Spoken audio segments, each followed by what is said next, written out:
Okay, well, welcome everybody. Good evening, good evening. Thank you for joining us. Thank you for joining us tonight to honor the amazing partnerships that have helped resettle thousands of our Afghan allies since August 2021.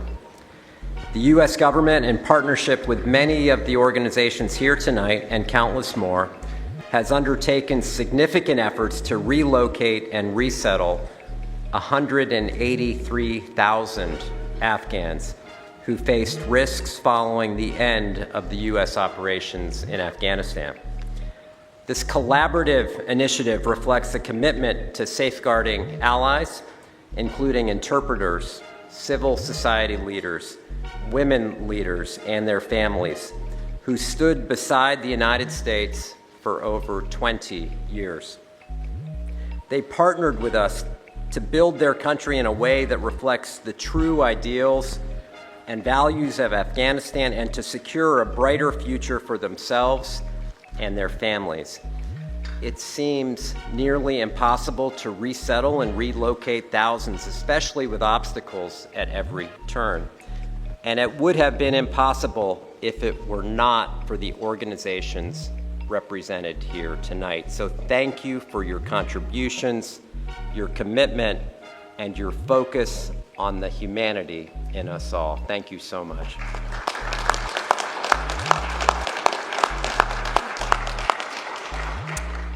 It's now my honor to introduce the Secretary of State, Antony Blinken. Under his steadfast leadership, the department was able to navigate the complex aftermath of the Taliban takeover of Kabul. His unwavering dedication has been instrumental in our efforts to resettle and relocate our Afghan allies. Mr. Secretary, thank you for everything that you've done. The floor is yours. Thank you. Thank you. Thank you. Thank you, everyone. Good evening.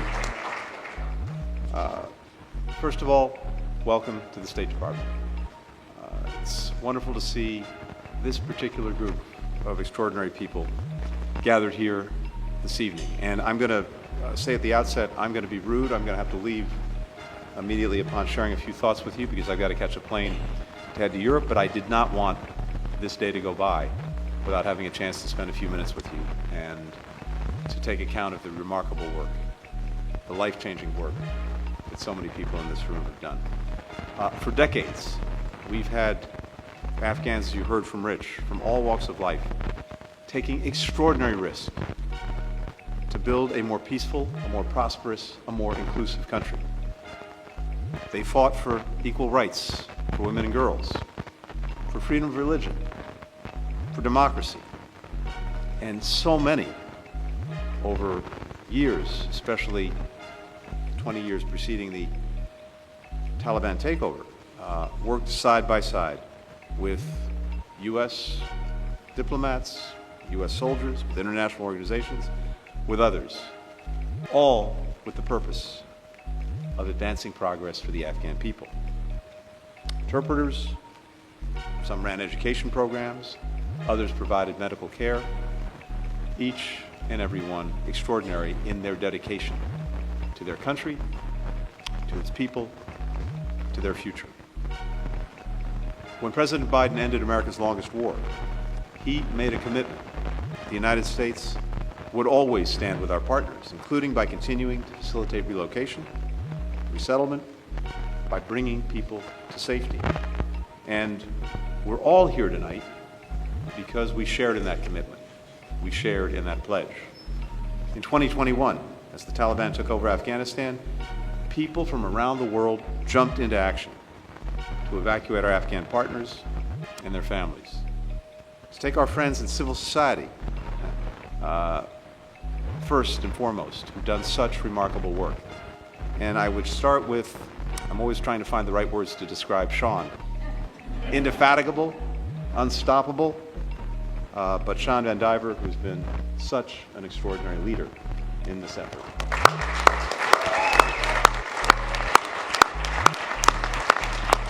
Now, we'll hear from Sean in a moment. You expect that we would, of course, hear from Sean. But along with members of the Afghan evac coalition, He dropped everything and worked around the clock, literally around the clock, to help Afghans escape. Over the last 3 years, so many of you have continued to go to extraordinary lengths to deliver on this shared commitment to the Afghan people.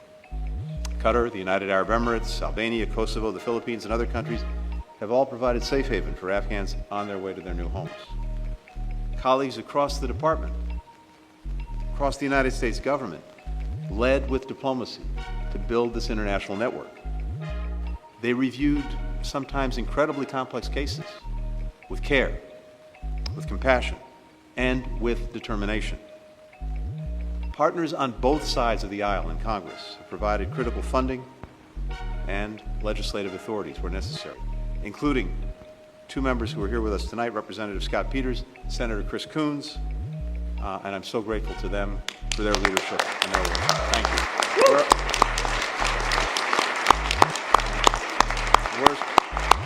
And Chris is here somewhere too. Our friends from nonprofits, from resettlement agencies, have worked across the United States to support refugees, enrolling kids in local schools, connecting people to English classes, offering sometimes just a friendly smile, a warm meal, showing a new family around town. In 2023, the State Department launched the Welcome Corps, a program that empowers American citizens to act as sponsors for refugees in their communities. And I have to say, as I've seen this take root in all 50 states, people coming forward in their communities to sponsor Afghans, it's been quite remarkable. And I think it speaks powerfully to the desire across our country, across our communities, again, in every state, to do just what the Welcome Corps says, to welcome new Americans to our shores so that they can continue the story of our country. Last year, we grew our collaboration with Afghan EVAC and its 200-member coalition of organizations and nonprofits. Together, we've pooled resources. We've made the resettlement processes more efficient than they were. We coordinated our efforts more closely with other civil society groups. As a result of these partnerships, as a result of this extraordinary effort, nearly twice as many Afghans came to the United States in 2024 than the year before. More than 3,000 refugees, hundreds of them Afghans, have built more than new lives. They've built new lives here in America, in our cities, in our towns, because of this Welcome Corps program. And so far, more than 125,000 Americans have applied through Welcome Corps to be sponsors. Again, that speaks volumes about the heart of this country. Altogether, since 2021, we've reunited thousands of Afghan families, and we've relocated and resettled more than 180,000 Afghans.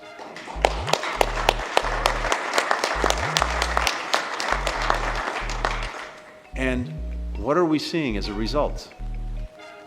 We're seeing new friends, new partners, new citizens-to-be, enriching businesses with their talents, bringing their knowledge, their perspective to our schools, sharing parts of their culture, their food, their music, with their neighbors, enriching this country.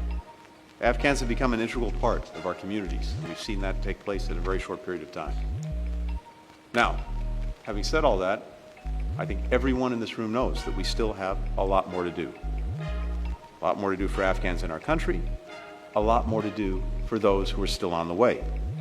We need to expedite the resettlement of Afghans from countries that have offered them temporary shelter. We need to find more countries that are willing to offer to provide them permanent resettlement. We need our colleagues in Congress to expand access to special immigrant visas. And we need this extraordinary network of partners to continue their heroic efforts. Now, around this room tonight, we have the paintings that Afghan children made while they were waiting to come to the United States, as well as to other countries. And you see them here behind me and all around the room. They left some colorful handprints. They drew loved ones. One child included lines from the poet Rumi at the bottom of her painting, a call to sow, and I quote, the seeds of kindness and of love. Now, like many of you, I've had the privilege to meet with some of these remarkable young people all around the world. I've been struck time and again by their determination, by their resilience, by their bravery. They've shared their hopes with me, they've shared their hopes with you, to finish their education, to become fashion designers, to start their own businesses. Many of these kids will now be able to pursue their dreams in safety. And that is thanks in large part to everyone in this room. So we all get to do lots of different things in our lives, in our careers, whether it's here at the State Department or in the work that each and every one of you is doing. But it's not often that you get the opportunity to actually make such a profound difference in one person's life, in a child's life, in a family's life. And maybe to put it as simply as possible, an opportunity to help someone's story continue, a story that otherwise might have ended, and ended very differently. So, to each and every one of you, thank you for these extraordinary contributions you've made to helping stories continue. The extraordinary difference you've made in people's lives. That's invaluable. But it doesn't just happen. It happened because of you, because of this shared commitment, because of our determination to do as right as we can by so many Afghan friends and partners who stood side by side with us for so many years. And all I can say in wishing you a good continuation this evening is, let's keep at it. There's more work to be done. We all know that. Let's do it. Thank you so very much.